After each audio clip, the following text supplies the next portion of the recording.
തൃത്താല മണ്ഡലത്തിൽ റോഡ് നിർമ്മാണത്തിൽ കാലതാമസമുണ്ടായിട്ടുണ്ടെന്ന് മന്ത്രി എം വി രാജേഷ്. അപ്രതീക്ഷിതമായ തടസ്സങ്ങൾ ഉണ്ടായിട്ടില്ലെങ്കിൽ 16 റോഡുകളുടെ നിർമ്മാണം മെയ് മാസത്തിൽ പൂർത്തിയാക്കാനാകുമെന്നും മന്ത്രി എം വി രാജേഷ് തൃത്താലയിൽ പറഞ്ഞു. റോഡുകളുടെ കാര്യത്തിൽ അല്പം കാലതാമസം ഉണ്ടായിട്ടുണ്ട്. പക്ഷേ ഇപ്പൊ മഴ മാറുന്നതോടുകൂടി എല്ലാ നിർമ്മാണവും ഉടൻ ആരംഭിക്കും. പല റോഡുകൾക്കും ഭരണാനുമതി ലഭിച്ചതാണെങ്കിലും നിർമ്മാണം തുടരാൻ കഴിയാത്തതിന്റെ പ്രധാന കാരണം ജൽജീവൻ മിഷന്റെ പ്രവൃത്തി സമയബന്ധിതമായി പൂർത്തിയാക്കാത്തത് മൂലമാണെന്ന് മന്ത്രി എം വി രാജേഷ് പറഞ്ഞു. 16 റോഡുകൾ മെയ് മാസത്തിൽ പൂർത്തിയാക്കാനാവും, അപ്രതീക്ഷിതമായ തടസ്സങ്ങളൊന്നും ഉണ്ടായില്ലെങ്കിൽ എന്നാണ് കാണുന്നത്. കാരണം ചില പ്രശ്നങ്ങൾ ഉണ്ടായിരുന്നു. അതാണ് ഫണ്ടൊക്കെ നേരത്തെ അനുവദിച്ചതാണ്, ഭരണാനുമതിയൊക്കെ കിട്ടിയതാണെങ്കിലും നിർമ്മാണം തുടങ്ങാൻ വൈകിയതിന്റെ പ്രധാന കാരണം ജലജീവൻ മിഷന്റെ ജോലി നടക്കുന്നതാണ്. ജലജീവൻ മിഷന്റെ പണി പൂർത്തിയായി അതിന്റെ റിസ്റ്റോറേഷന്റെ പണം വാട്ടർ അതോറിറ്റി അടച്ചു കഴിഞ്ഞാൽ മാത്രമേ റോഡ് വർക്ക് ആരംഭിക്കാൻ പറ്റൂ. റോഡ് വർക്ക് ആദ്യം നടത്തിയാൽ വീണ്ടും ഇത് പോയിട്ട് പൊളിക്കേണ്ട സ്ഥിതി വരും.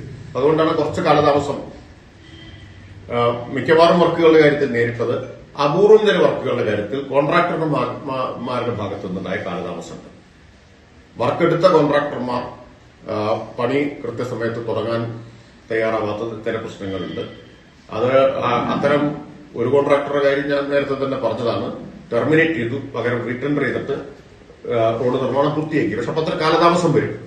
ഈ സാങ്കേതികത്വത്തിന്റെ മാത്രം പ്രശ്നമാണ് ഇപ്പോൾ ഉള്ളത്. സർക്കാർ ഫണ്ട് അനുവദിക്കാത്തതല്ല, അനുമതികൾ കൊടുക്കാത്തതല്ല. പക്ഷെ സാങ്കേതികത്വം മൂലമാണ് റോഡ് പണികളുടെ കാര്യത്തിൽ അല്പം കാലതാമസം ഉണ്ടായത്. പക്ഷേ മെയ് മാസത്തോടുകൂടി 16 റോഡുകളുടെ നിർമ്മാണം പൂർത്തിയാക്കാൻ കഴിയും.